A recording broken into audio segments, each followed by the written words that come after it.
దేవుని పరిశుద్ధ గ్రంథములో నుండి అపొస్తలుల కార్యముల గ్రంథం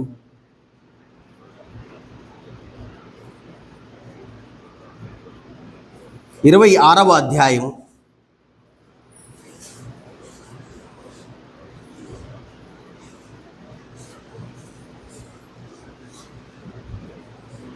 6వ వచనాన్ని చదువుతున్నాను చూడండి. 26వ అధ్యాయం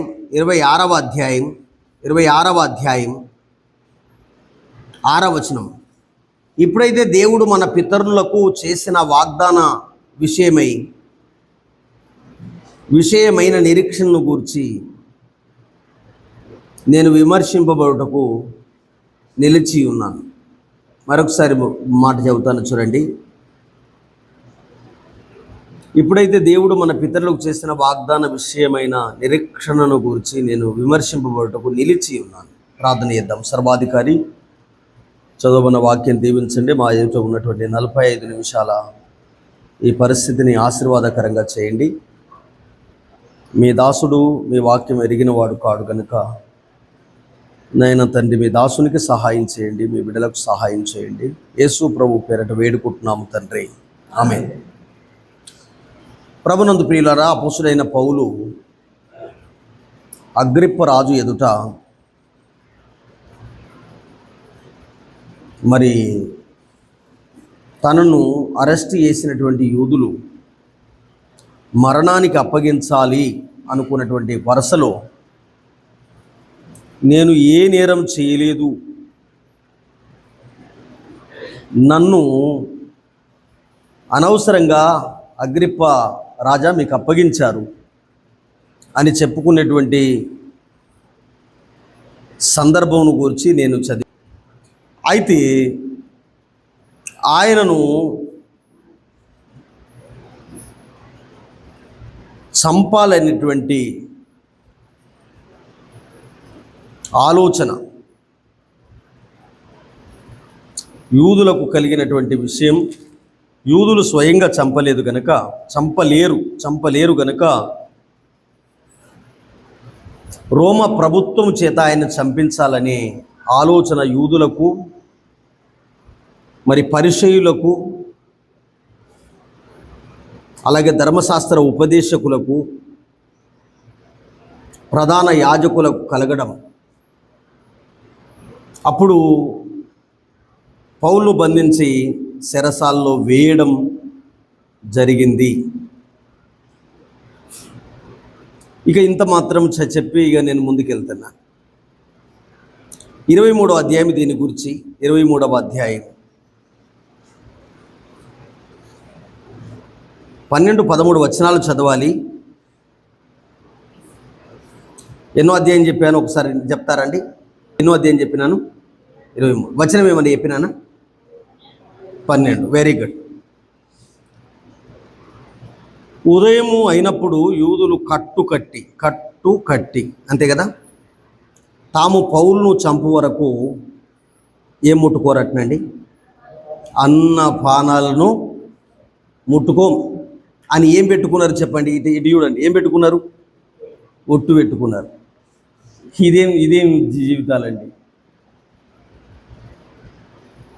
మళ్ళీ నేను ఇంకో విజన్లో మాట్లాడాలి. మళ్ళీ దీన్ని ఇక్కడ అదే కాకుండా మళ్ళీ ఇటు రావాలి.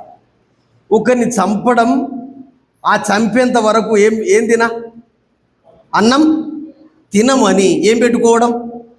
ఒట్టు పెట్టుకోవడం. ఇది భయంకరమైనది.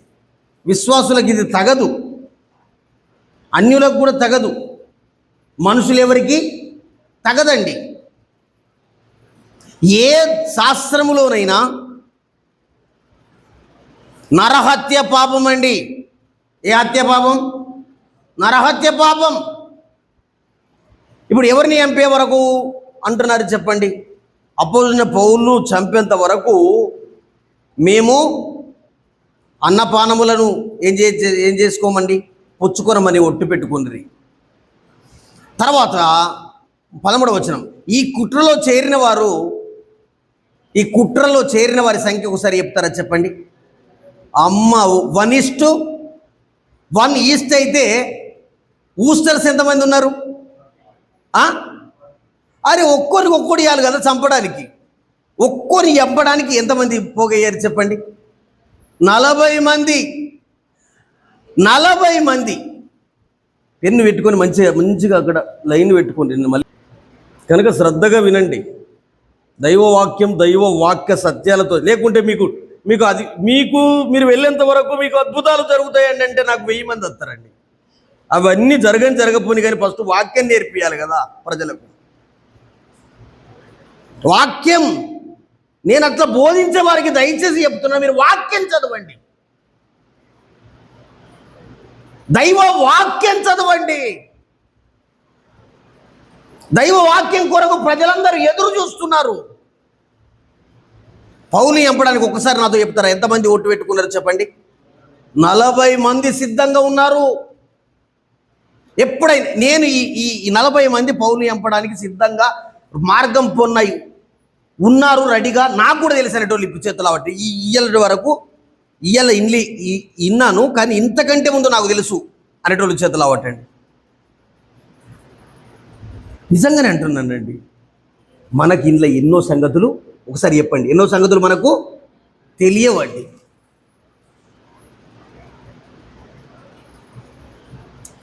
తర్వాత ఇంకొకటి ఏంటంటే 15వ వచనం, కాబట్టి మీరు మహాసభతో కలిసి అతన్ని గూర్చి పూర్తిగా విచారించి తెలుసుకొనబోచున్నట్లు అతన్ని మీ వద్దకు తీసుకొని రమ్మని సహస్రాధిపతితో మనవి చేయండి. అతడు మా దగ్గరకు రాకంటే మునిపే మేమేం చేస్తామన్నారు చెప్పండి? ఏం చెప్తాం? చంపేస్తాం. ఫస్ట్ కావలిలో ఉన్నాడు కదా, బందీ ఖానలో ఉన్నాడు కదా, సహస్రాధిపతి దగ్గరికి అతన్ని తీసుకొచ్చేటట్లుగా మీరు మనవి చేయండి. అతనికి ఎస్కర్ట్స్తో తీసుకొస్తారు. చూడండి ఎంతమంది ఎస్కర్ట్స్ అన్న రాని వెళ్తాం. అతన్ని ఏం చేస్తాం చెప్పండి? చంపేస్తాం. చంపడం ప్రధాన ఉద్దేశమా? అది చంపడం అనేది మంచిదా? ఒకరిపైన ఒకరు పోరాటం మంచిదా? అతడు ఇల్లు దోశాడా, గుళ్ళు కాలబెట్టాడా? ఇల్లు దోసిన వాడు కాదు, గుళ్ళను కాలబెట్టినటువంటి వాడు కాదు. ఒక సత్యాన్ని గురించినటువంటి సత్యాన్వేషిగా దైవవాక్యాన్ని అందిస్తే వీరికి వారు తెలియదు, వారికి వీరు తెలియదు. వీరు వారు కలిసి ఒకగాడ పుట్టినవారు కారు, ఒక గ్రామస్తులు కూడా కాదు. ఏమిటి ఈ భావజాలం?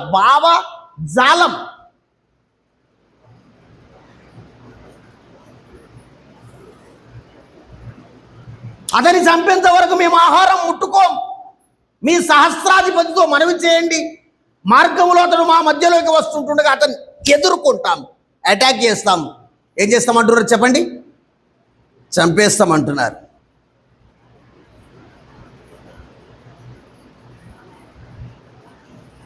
ఇరవై వచనం, అందుకు అతడు నీవు పౌలు గూర్చి పూర్తిగా విచారించబోచున్నట్టు అతన్ని రేపు మహాసభ యొద్దకు తీసుకుని రావాలని నేను వేడుకొనుటకు యూదులు మళ్ళీ ఒకటే మాట ఏం చేశారు చెప్పండి? కట్టుగట్టారు. ఒక మనిషి తోడైతే చెడు చేయడానికి ఒక మనిషి తోడైతే 10 మంది ఏం చేయడానికి తోడైతున్నారు చెప్పండి? ఒక మనిషి చెడు చేయడానికి తోడైతే 40 మంది ఏం చేయడానికి తోడైతున్నారు? మంచి చేయడానికి కాదు, ఏం చేయడానికి తోడైనా. ఒక మనిషి చంపాలనుకుంటే 39 మంది అతన్ని ఏం చేయొచ్చు చెప్పండి? కాపాడచ్చు. కానీ ఈ 39 మంది కూడా ఆ ఒక్కరిని కలుపుకొని ఏమవుతున్నారండి? చంపడానికి కడుతున్నారు. 23వ వచనం, తర్వాత అతడు శతాధిపతితో ఇద్దరిని తన యుద్ధకు పిలిచి కైసరయ్యకు వెళ్ళు వరకు 200 మంది సైనికులు. ఇప్పుడు ఒకసారి చెప్తారా? 40 మందిని ఆలు తీసుకొస్తే దేవుడు ఎంతమంది సైనికులను పెడుతున్నాడు? 23వ వచనం మళ్ళీ వల్ల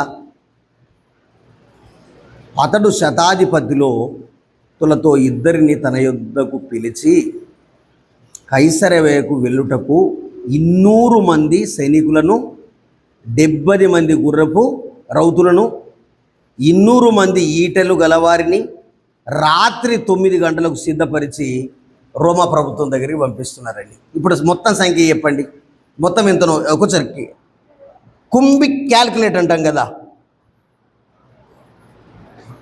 ఎంతమంది అయ్యారు మొత్తం? పౌలు చుట్టూ ఎంతమంది అయ్యారు చెప్పండి?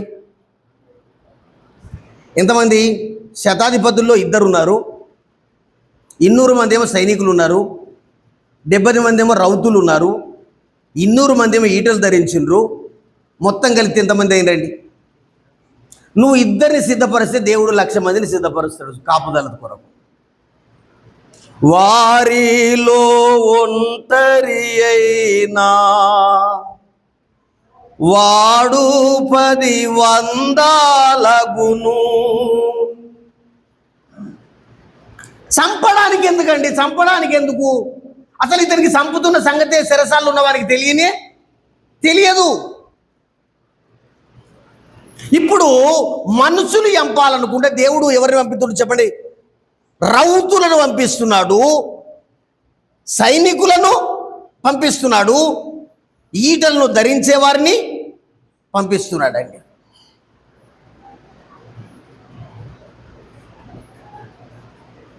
ప్రభునందు ప్రియులారా,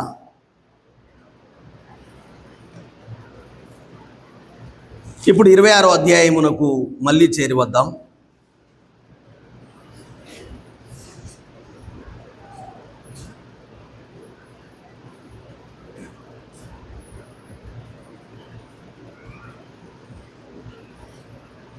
ఇరవై 26వ అధ్యాయంకు చేరి వద్దాం. 5వ వచనం. వారు మొదటి నుండి నన్ను ఎరిగిన వారు గనక సాక్ష్యం ఇచ్చుటకు వారికి ఇష్టమైతే నేను మన మతములో, నేను మనకు కూడా ఏముందట చెప్పండి? నేను మన మతములోని మతము మంచిది కాదండి.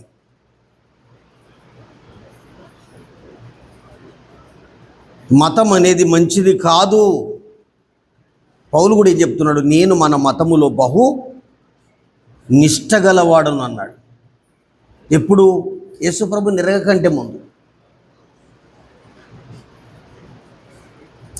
6వ వచనం.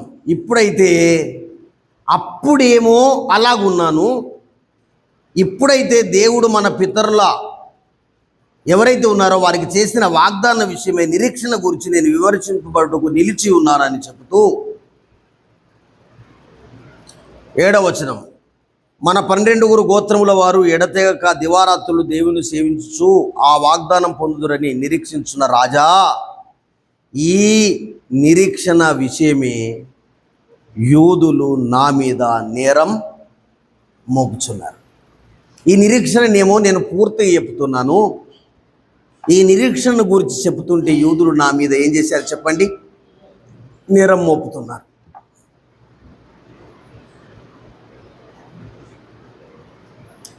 ఇంకొక మాట చెప్తాను చూడండి. అవు నిన్న చెప్పిందంతా రైట్ అంటవా అనేటోళ్ళు ఒకరు కుడతారండి. నిన్న చెప్పిందంతా రైటేనా? అతన్నే కూకుండా పెట్టుకొని అసలు ఏది రైట్ అని మళ్ళీ మనం అడగాలి. నాకు కూడా తెలియదు కానీ నాకు అట్లా అనిపించింది అనేటోళ్ళు ఉంటారండి. నాకు కూడా తెలియదు కానీ నాకు అట్లా అనిపించింది. అంతలోపట ఇంకొకరు సహాయం చేస్తారండి. అన్న నీకు కొంచెం ఎక్క తెలిసినట్టుంది, మరి ఏంటిది అని అంటే ఎక్కడ ఒక పరిస్థితి. అసలు పితరులు అందరూ పరలోక రాజ్యానికి చేరాలంటే ఒక నిరీక్షణ ఉంది. ఆ నిరీక్షణ కర్త యేసు ప్రభు ద్వారా మాత్రమే తండ్రి యొద్దకు మనం చేరగలుగుతాం అని పౌలు చెప్తుంటే యూదులందరూ అతని మీద కట్టుకట్టి అతన్ని ఏం చేయాలనుకుంటున్నారు చెప్పండి?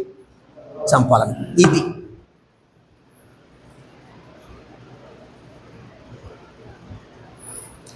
అపోస్తుల కార్యముల గ్రంథం ఒకసారి రండి. అపోస్తుల కార్యముల గ్రంథం 9వ అధ్యాయం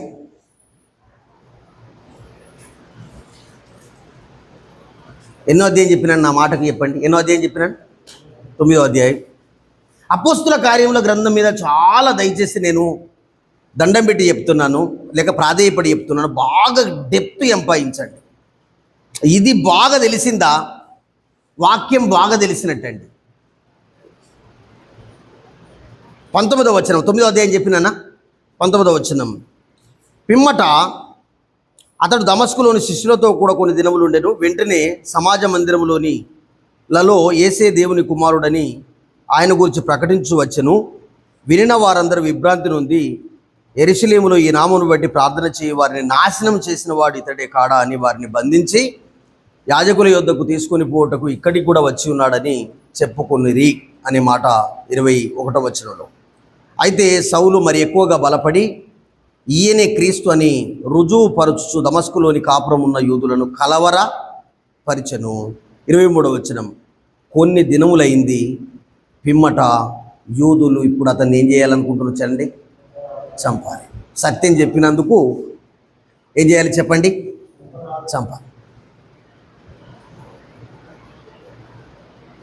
యేసే క్రీస్తు అయి ఉన్నాడు, యేసే రక్షకుడై ఉన్నాడు, యేసే దేవుడై ఉన్నాడు, యేసే ప్రభు అయి ఉన్నాడు, యేసు ద్వారానే నిరీక్షణ, యేసు ద్వారానే రక్షణ అంటే అతను ఏం చేయాలనుకుంటున్నారు చెప్పండి.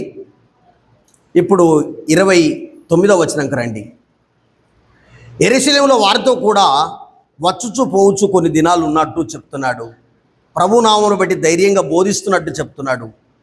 గ్రీక్ భాష కూడా మాట్లాడే వారితో యూదులతో తర్కిస్తున్నట్టు మాట్లాడుతున్నారు. వారు అతన్ని ఏం చేయాలనుకుంటున్నారు చెప్పండి. ఎన్నో వచనం. వారు అతన్ని ఏం చేయడానికి ప్రయత్నం చేస్తున్నారు చెప్పండి, చంపడానికి ప్రయత్నం చేస్తున్నారండి.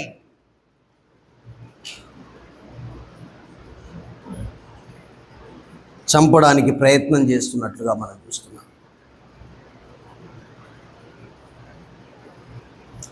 తర్వాత 30వ వచనం చూడండి. సహోదరులు దీన్ని తెలుసుకొని ఈ వచనం కూడా ఒక మాట వినండి, ఒక 2 నిమిషాలు ఇక్కడ ఆగి చెప్తాను.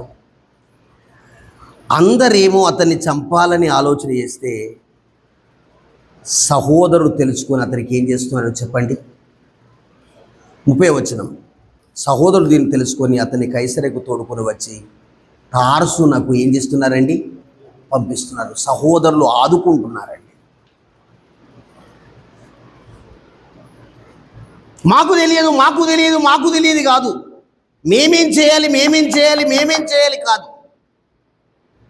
నీతో ఉంటే మాకు ప్రమాదమే కూడా కాదు. ఎక్కడో నువ్వు వచ్చినావు, ఇక్కడ చెప్పినావు, ఇప్పుడు మాకందరినీ శత్రువు తయారు చేసినావు అనేది కూడా కాదు. మంచిగా రండి. సహోదరులు వచ్చి అతన్ని ఏం చేస్తున్నారు చెప్పండి, ఆదుకుంటున్నారు, అతనికి సహాయము చేస్తున్నారు. ఇదే మళ్ళీ అపోస్తుల కార్యముల గ్రంథంలో 13వ అధ్యాయంకి రండి.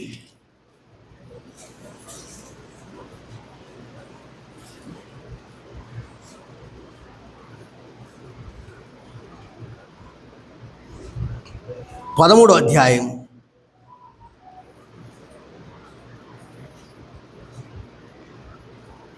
ఇక్కడ 13వ అధ్యాయంలో చాలా సంగతులు చెప్పాలి, కానీ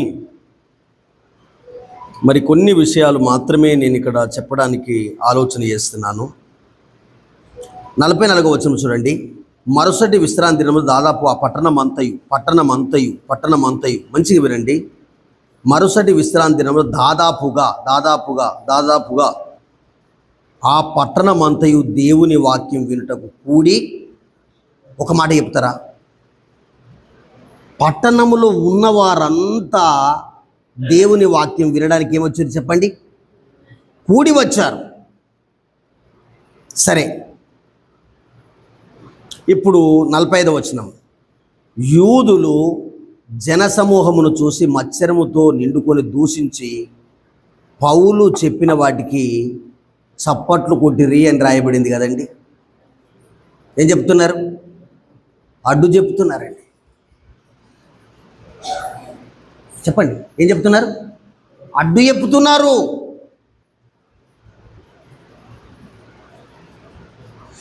పట్టణం అంతా కూడొచ్చినప్పుడు వీరు కూడా కూడి వినవలసిందా వినకూడదా చెప్పండి, వినాలి.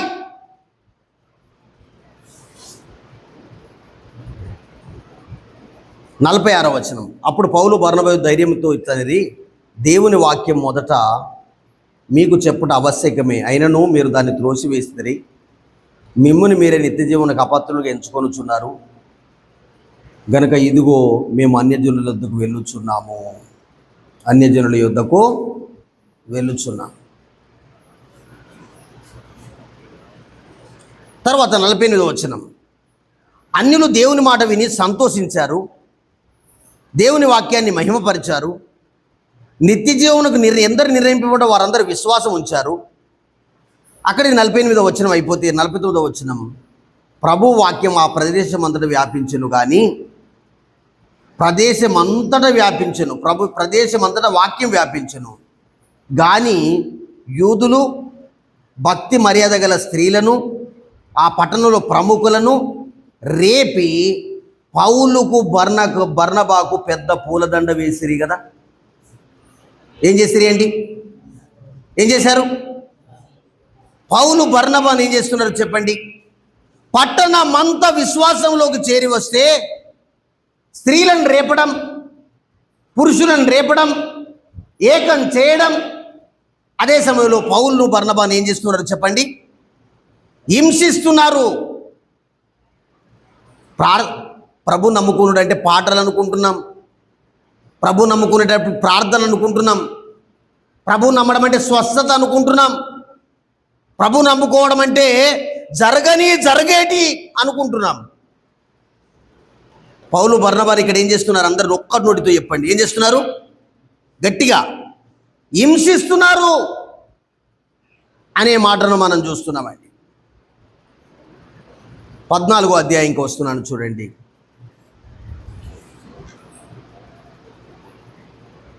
14వ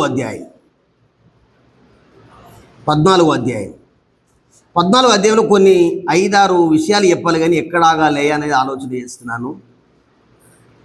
2వ వచనం చూడండి. అసలు ప్రతి వచనం ఇష్టమే కదా. ఈకోనియలో జరిగినది ఏమనగా, వారు కూడి యూదుల సమాజ మందిరంలో ప్రవేశించి తేటగా బోధించి అనేకులను యూదులను గ్రీకు దేశస్తులను విశ్వసించారు అని చెబుతూ 2వ వచనం, అయితే అవిధేయులైన యూదులు అన్యజనులను పురికొల్పి, అసలు యూదులే వెళ్ళట ఓల స్నేహం చేస్తున్నారు చెప్పండి. యూదులు వెళ్ళి ఎవరి స్నేహం చేస్తున్నారు? 2వ వచనం, యూదులు వెళ్ళి అన్యజనులను పురికొల్పి వారి మనసులను సహోదరుల మీద ఏం పుట్టిస్తున్నారు?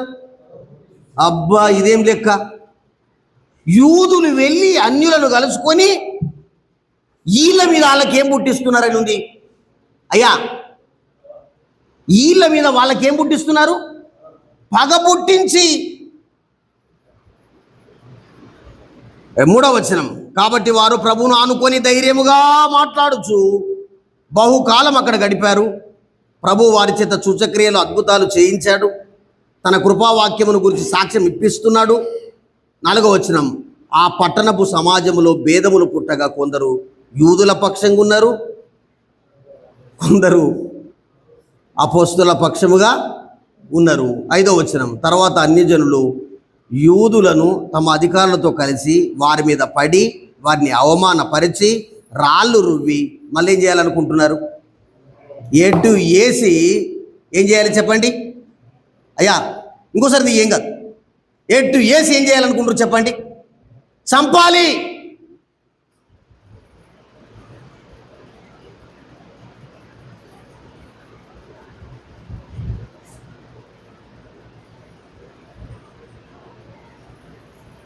దేవుని వాక్యం చదివితే వచ్చేది ఎంతో, దేవుని వాక్యము చదివి నేర్చుకుంటే వచ్చింది ఎంతో, దేవుని వాక్యాన్ని ఉన్నట్లు చెప్పితే దాని గురించి వచ్చే నష్టము దానికంటే 10 రెట్ల ఎక్కువే కానీ తక్కువ కాదండి.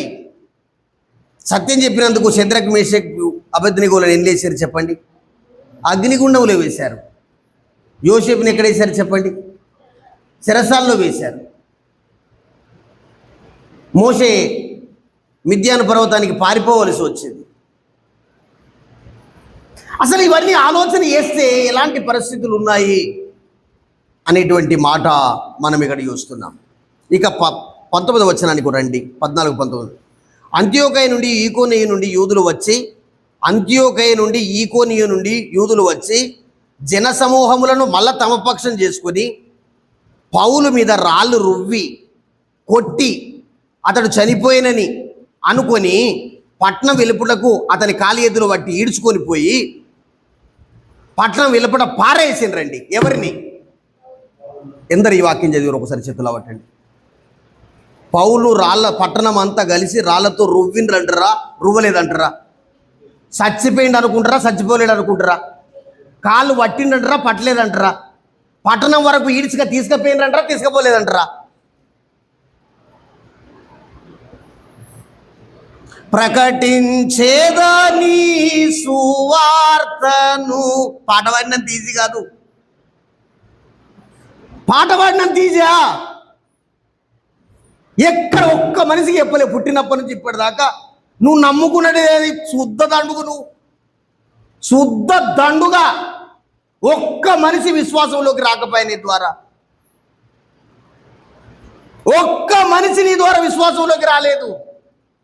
ఒక్కసారి అనుకుందాం. బైబిల్ ఏదైనా అచ్చు తప్పులు ఉన్నాయా? మళ్ళీ ఒకసారి చెప్పండి. ఇటు ఒకసారి చూసి చెప్పండి. ఇక్కడెక్కడన్నా అచ్చు తప్పులు ఎక్కడన్నా కనబడుతున్నాయా? అక్షర దోషాలు ఎక్కడైనా కనబడుతున్నాయా?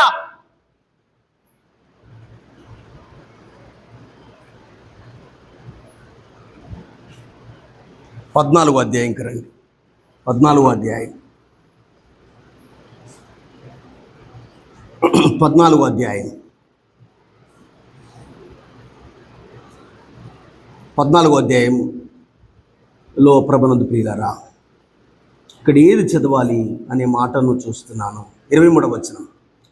ప్రతి సంఘములో ఒక్క మాట ఇక్కడ నేను ఒక్క నిమిషం ఆగుతాను. ఏ సంఘములో? ప్రతి సంఘం కాడ మీరు ఎప్పుడు నారాయణపురం సంఘంలో అని మాత్రమేనండి. ఒకసారి చేతులు పట్టండి. ఏ సంఘములో ఉంది? మళ్ళీ ఒకసారి చెప్పండి. ప్రతి సంఘం అండి.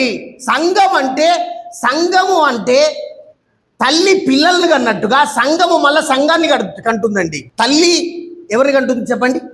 పిల్లల్ని కంటుంది. పిల్లలు ఒకరోజు తల్లులు అవుతారు. ఆ పిల్లలు తల్లులైన తర్వాత మళ్ళా ఎవరు కంటారు చెప్పండి? అట్లనే సంఘము సంఘాలను కంటుంది. విశ్వాసులను ఒకసారి చెప్పండి దయచేసి. విశ్వాసులను కంటారు. పెద్దలు తయారు చేస్తారు. సువార్థికులను ఏం చేస్తారు చెప్పండి? తయారు చేస్తారు. బోధకులను తయారు, శిష్యులను, గాయకులను తయారు చేస్తాడండి. మన సంఘాన్ని శాశ్వత కాలం కాపాడుతూ, మళ్ళీ మీరు వినండి, మంచిగా వినండి, చెవులారా వినండి. మన సంఘములో మనము ప్రభు సన్నిధికి చేరే వరకు 1000 సంఘాలను కట్టండి. కనీసం ఎన్ని చెప్పండి? 1000 సంఘాలను కట్టండి. మళ్ళా ఆ 1000 సంఘాలు కూడా నారాయణపురం సంఘం కావు. మళ్ళీ వినండి, ఆ 1000 సంఘాలు కూడా ఏ సంఘానికి కాదు, నారాయణపురం. మళ్ళీ ఆ సంఘానికే ఇండిపెండెంట్గా ఉండాలి.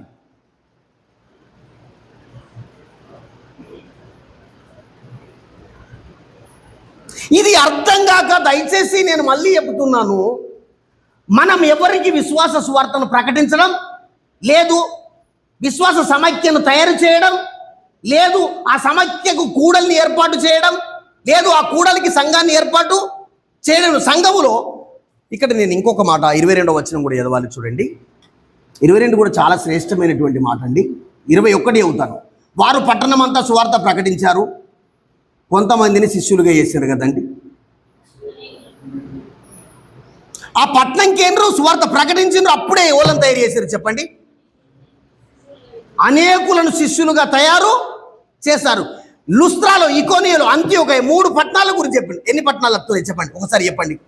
ఒకటి లుస్త్రానండి, రెండవది ఏంటి? ఇకోనియ, మూడవది ఏంటిది? అంత్యోకయ. ఇప్పుడు 22వ వచనంకి రండి. శిష్యుల మనసులను దృఢపరిచారు, విశ్వాసమందు నిలకడగా ఉండాలన్నాడు, అనేక శ్రమలు వస్తాయని చెప్పాడు, దేవుని రాజ్యంలో ప్రవేశించాలని హెచ్చరించాడు. ఇప్పుడు ప్రతి సంఘములో ఓలను ఏర్పాటు చేస్తున్నాడు, పెద్దలను ఏర్పాటు. ఇది సంఘ సత్యం. ఒక్కసారి నేను మళ్ళా ఒక్క నిమిషం ఇక్కడ ఆగుతాను. ఇది సంఘ సత్యం కాదు, మంచిగానండి. ఇది సంఘ సత్యం కాదనేటువంటి చేతులు అవ్వటండి. ఇదే సంఘ సత్యం అనేటువంటి చేతులు అవ్వటండి. 23వ వచనం. మరియు ప్రతి సంఘంలో పెద్దలను ఏర్పరిచి ఉపవాసం ఉండి ప్రార్థన చేసి వారు నమ్మిన ప్రభువుకు వారిని ఏం చేశారు చెప్పండి? అప్పగించారు. తర్వాత వెంటనే వీరు పిసిదియాకి వెళ్ళిపోతున్నారు. ఎక్కడికి పోతున్నారు చెప్పండి? వెంటనే వారికి పిసిదియాకి వెళ్ళిపోతున్నారు. మళ్ళీ అక్కడ వారికి పని లేదు, అక్కడ ఒక పని అయిపోయింది. లుస్త్రా ఇకోనియా అంత్యోకయల పని అయిపోయింది. ఒక మాట అమ్మా, మీకు అర్థమైందా? లుస్త్రా ఇకోనియా అంత్యోకయల పని అయిపోయింది. అక్కడ పెద్దలను ఏర్పరిచారు, ప్రభువునకు అప్పగించారు. వెంటనే మళ్ళీ వీళ్ళు ఏం చేస్తున్నారు? ఒక్క మాట చెప్తారా? ఎక్కడికి వస్తున్నారు? పిసిదియాకు వెళ్ళిపోతున్నారు. ఎందుకంటే పిసిదియాలో పని ఉంది.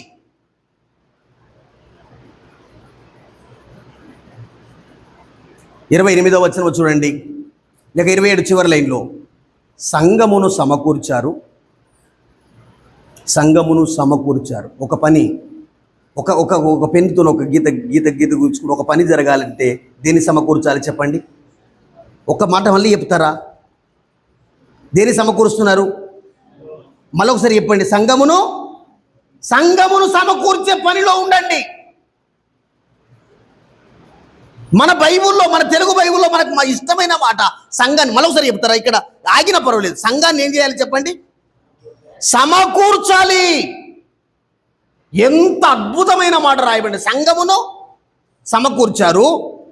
మళ్ళీ ఏం చెప్పారు చెప్పండి? సంఘమును సమకూర్చారు. దేవుడు తమకు తోడయుండి చేసిన కార్యాలన్నీ సంఘానికి చెప్పారు. అన్యజనులు విశ్వసించిన సంగతి సంఘానికి చెప్పారు. పిమ్మట శిష్యుల యొద్ద సెలవు పుచ్చుకున్నారు. మళ్ళీ ఒక ప్రాంతానికి వెళ్ళిపోతున్నారు.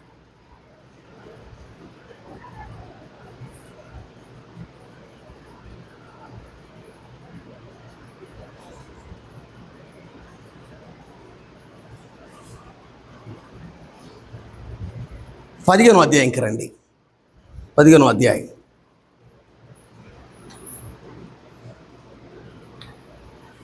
పదిహేనో అధ్యాయంలో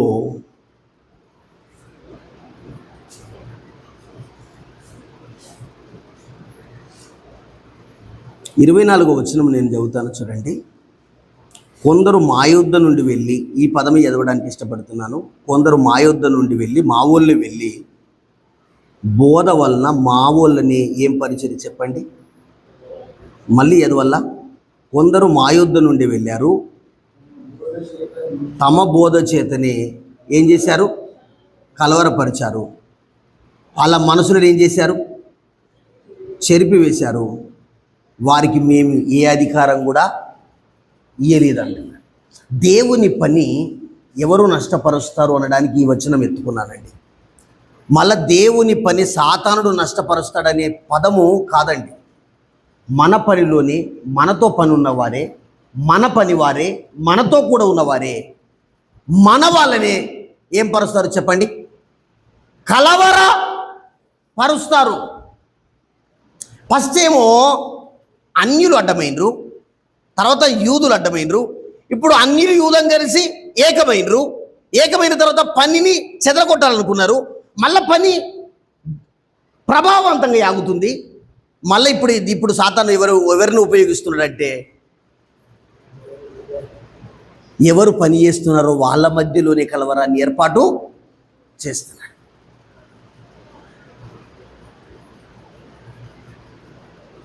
కలవరం మంచిది కాదు, కలవరం అనేది మంచిది కాదు అనేది ఇక్కడ మళ్ళీ మనకు తెలపబడుతున్నటువంటి మాట. 36వ వచనం చూడండి. కొన్ని దినములైన తర్వాత ఏ పట్టణములో, ఈ వచనం కూడా అపోస్తుల కార్య గ్రంథాలకి చాలా ముఖ్యమైనదండి. 36వ వచనం చూడండి. కొన్ని దినములైన తర్వాత ఏ పట్టణాల్లో ఎన్ని సంఘాలు స్థాపించినామో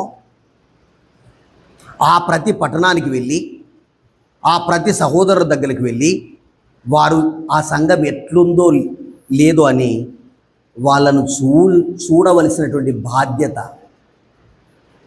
నేను యాక్చువల్ ఫిగర్ చదువుతున్నాను చూడండి. అక్యూరేటెడ్ ఫిగర్ చదువుతున్నాను చూడండి, వినండి. కొన్ని దినములైన తర్వాత ఏ పట్టణంలో ప్రభు వాక్యం ప్రచురించితిమో ఆయా పట్టణములలో ప్రతి పట్టణములో ఉన్న సహోదరుల యొద్దకు తిరిగి వెళ్ళి వారు ఎలాగున్నారో, ఇది బంధుత్వం చూపిస్తలేదా? వారు ఎలాగూ ఉన్నారో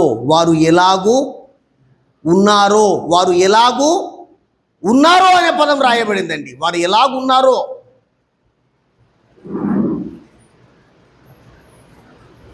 మా ఊళ్ళో ఒక ఆయన ఉన్నాడండి, ఆయన నాతో ఈ మధ్యలో మాట్లాడింది. ప్రేమానందము కనీసం నేను ఇప్పటి వరకు ఒక 260 సంఘాలు 270 సంఘాల్లో వాక్యం చెప్పిన అన్నాడు. అయితే ఏం చేసినవయ్యా, 260-70 సంఘాల సమాచారం నాకు ఒకసారి చెప్పంటే, వాళ్ళు ఏమున్నారో ఎక్కడున్నారో నాకేమీ, ఒకసారి చెప్పండి, వాళ్ళు ఏమున్నారో ఎక్కడున్నారో ఏమైనారో నాకు ఇంతవరకు ఏమీ తెలియదు. నీకేం తెలుసు అంటే పోయిన కాడల్లా ఏం చెప్పాలి, పోయిన కాడల్లా ఏం చెప్పాలి, వాక్యం చెప్పాలి. ఆ వాక్యం అయిన తర్వాత వాళ్ళు ఎవరో నీకు తెలియదు, నువ్వెవరో వాళ్ళకు తెలియదు. కానీ ఇక్కడ ఆ వాక్యం అట్లా లేదు. ఏ పట్టణాలకు వెళ్ళాం, ఎవరెవరు దర్శించాం, ఎక్కడెక్కడ సంఘం కట్టబడింది, ఆ సంఘంలో ఉన్నవారు ఎలాగున్నారు, వారు ఎలాగున్నారో వారిని చూడవలసినటువంటి బాధ్యత ఉంది.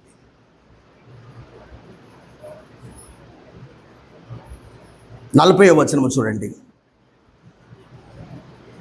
ఈ బైబిల్లో అపోస్తుల కార్యములో రాయకూడని వచనమట, రాయబడకూడని వచనము ఇది లేకపోతే బాగుండని బైబిల్ పండితులు అంటున్నారండి. ఏ కార్యముల గ్రంథం, మళ్ళీ ఒకసారి చెప్పండి, ఏ కార్యముల గ్రంథం? అపోస్తుల కార్యముల గ్రంథం రాయకూడబడని వచనం ఉండకుంటే బాగుండు అని అన్నాడు. ఎవరు అంటే చూడండి, అప్పుడు మార్కు అను మారుపేరు గల యోహాను వెంటబెట్టుకుని పోవుటకు బర్నబాకు ఇష్టమైన, మంచిది కదా. అయితే పౌలు పంపిలియోల పని కొరకు తమతో కూడా ఆ దినాల్లో రాలేని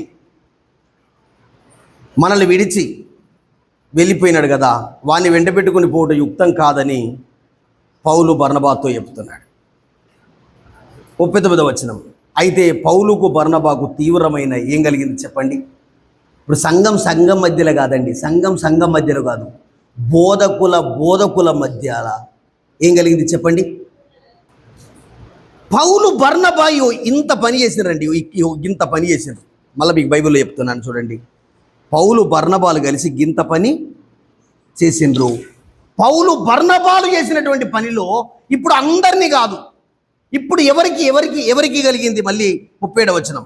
మార్కు అను మారుపేరు గల యోహాను వెంటబెట్టుకుని పోవడం యుక్తము కాదని మరి పౌలుకు దోస్తే బర్నబాకేమో ఇష్టపడి తీసుకొని వెళ్తున్నట్లుగా మనం చూస్తున్నాం. 38వ వచనం. అయితే పౌలు పంపిలియలో పని కొరకు తమతో కూడా రాక తమ్ముని విడిచిన వాణ్ణి వెంటబెట్టుకొని పోవుట యుక్తము కాదని తలంచెను. 39వ వచనం. అయితే వారిలో తీవ్ర వాదము కలిగినందున పౌలు బర్నబా ఒకరికొకడు వేరై, ఒకరికొకడు ఏమైపోయారు చెప్పండి, వేరైపోయారు.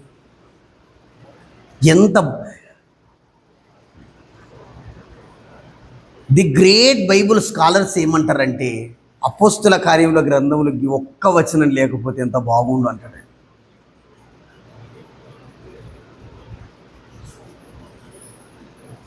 ది గ్రేట్ బైబుల్ స్కాలర్స్ చెప్పేటువంటి మాట. బర్నబాకేమో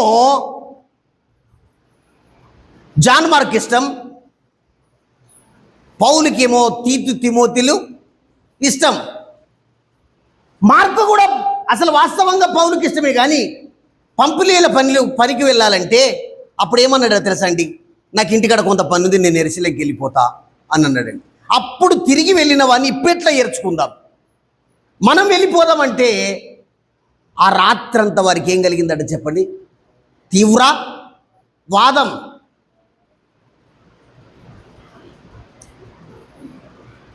నలభైవ వచనం. పౌలు శీలను ఏర్పరచుకొని సహోదరుల చేత ప్రభు కృపకు అప్పగింపులను బయలుదేరి సంఘములను స్థిరపరచుచు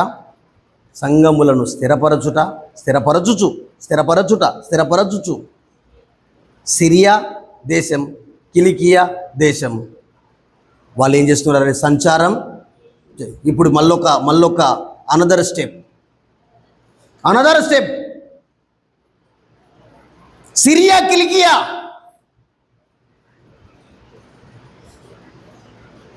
ఒక్క నిమిషం ఉంది, నేను ఇట్లా పెడుతున్నాను. అపోస్తుల కార్యముల గ్రంథములో ఎక్కువ సార్లు మనం చదవడానికి ప్రయత్నం చేయాలి. అపోస్తులు చేసినటువంటి పని. ఇప్పుడు చివరికి అతడు చెరసాలకు అప్పగింపబడుతున్నాడు, పని ఆగిపోతుందని సాతాను తలస్తున్నాడు. ఆ రాజు ముంగటి చెప్తున్నాడు, నా దగ్గర ఏ తప్పు లేదయ్యా, మన పితరులందరూ పరలోక రాజ్యం పోవాలనుకున్నారు కదా, యేసు ప్రభు ద్వారా మాత్రమే పరలోక రాజ్యానికి వెళ్తా అంటే ఈ యూదులు నిన్ను అన్యునికి అప్పగించరు అని చెప్పే సందర్భంలో అసలు జరిగిన ఇతివృత్తం ఏమిటనేది ఇంతవరకు చెప్పాను. సత్యం కొరకు నిలబడే సమయంలో కొన్నిసార్లు కష్టాలు తప్పవు, కానీ ప్రభు ఆదరణ అంతకంతకు బలపడుతుంది. అలాగూ చేయడానికి మనం ఇష్టపడదాం. దేవుడు తన వాక్యాన్ని దీవించును గాక. దయచేసి మోకరించండి, సమయమైంది. సర్వాధికారి జీవం గల తండ్రి, నీ నామానికి స్తోత్రాలు. మరి అంతర్జాలం, వాట్సాప్ అంతర్జాలం ద్వారా, మరి నెట్ అనేది అంతర్జాలం, యూట్యూబ్ అనేది అంతర్జాలం, ట్విట్టర్ అనేది అంతర్జాలం. దాని ద్వారా దైవవాక్యమును వినగోరే వారందరూ ఉంటారు. అపొస్తల కార్యముల గ్రంథములో అగ్రిప్ప రాజు ఎదుట పౌలు చెప్పుకున్నటువంటి మాటల్లో పౌలుకు సంభవించినది ఏమిటి అనేది డిస్క్రిప్షన్గా